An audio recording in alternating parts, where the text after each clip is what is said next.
Бактериялар бұл микроскопиялық жанушалар. Ашықтан ашыққа өте кіші өлшемдерде белгіленген.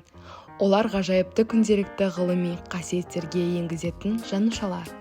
Сәтті биіктіктегі өзара ғылыми кескіндерде шешуші рөл атқаратындар. Бактериялар қолданылатын бірінші ғылымға микробиология және биотехнология жатады. Микробиологияда бактериялар фундаменталды биологиялық процестерді зерттеу үшін модельдік жанушалар ретінде қолданылады. Олар клеткалық құрылым, метаболизм, генетика және эволюция туралы байланысты ой-пікір береді. Ал биотехнологияда бактериялар антибиотиктер, ферменттер және биоотын сияқты құнды қосылыстар алу үшін кеңінен қолданылады. Олар генетикалық, инженерлік және синтетикалық биологияда гендерлерді бекіту және рекомбинантты ақуыздарды өндіру үшін қолданылады. Бактериялар қолданылатын екінші салаға медицина және саулық сақтау ғылымы жатады.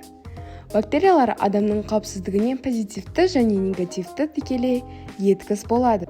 Біріншіден, икала кездесулері инсулин мен өсу факторлары тамырынан медициналық протеиндерді өндіруде қолданылады. Екіншіден, бактериялар әртүрлі ауруларды диагностикалауда қолданылады. Мысалы, инфекцияның қоздырғышын анықтау үшін бактерияларды өсіру әдістерін қолдануға болады.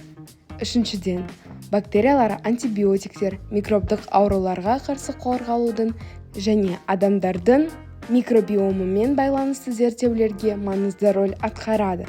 Бактериялар антибиотиктерге қарсы сезімталығын механизмдерін зерттеу арқылы жаңа дәрілер мен антибиотикке қарсы сезімталықпен басқару стратегияларын әзірлеу үшін маңызды.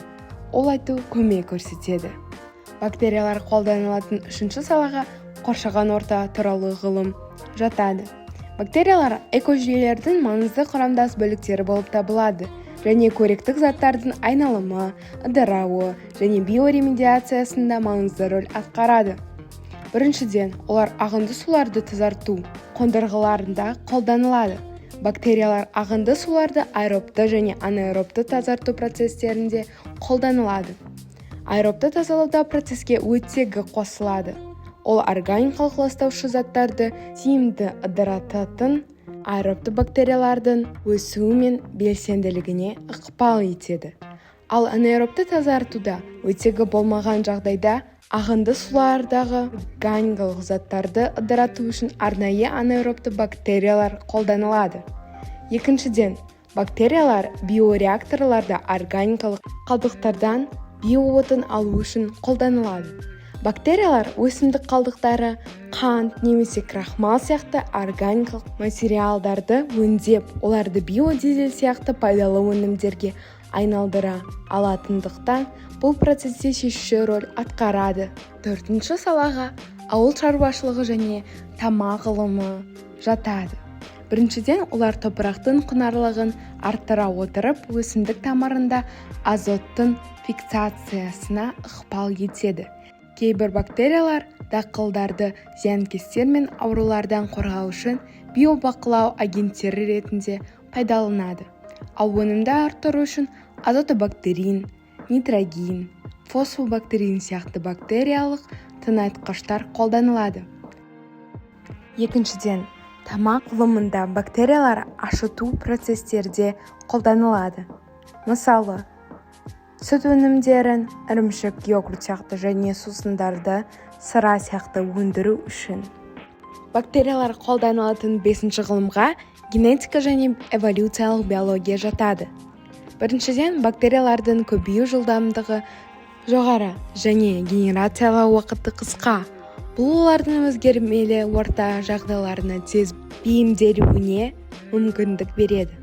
Генетикалық өзгерістер және табиғи сұрыптау арқылы бактериялар антибиотиктерге төзімділіктің жаңа механизмдерін, жаңа қоректік көздері пайдалану немесе әртүрлі экожүйелерді мекендеу қабілетін дамыта алады. Екіншіден, бактерияларды эволюциялық зерттеулердің нысаны болып табылады. Олардың генетикалық материалын зерттеу ғалымдарға эволюция механизмдерін, оның ішінде генетикалық өзгерістердің пайда болуы мен таралуын, геномдағы бейімделу өзгерістерін зерттеуге мүмкіндік береді. Қорытындылай келсе, жалпы бактериялардың жан-жақтылығы, бейімделгіштігі және іргелі биологиялық маңыздылығы оларды ғылыми пәндердің кең ауқымында таптырмайтын етеді. Оларды зерттеу және қолдану медицинаның, биотехнологияның, ауыл шаруашылығының, экологияның және басқа да көптеген салалардың дамуына ықпал етеді.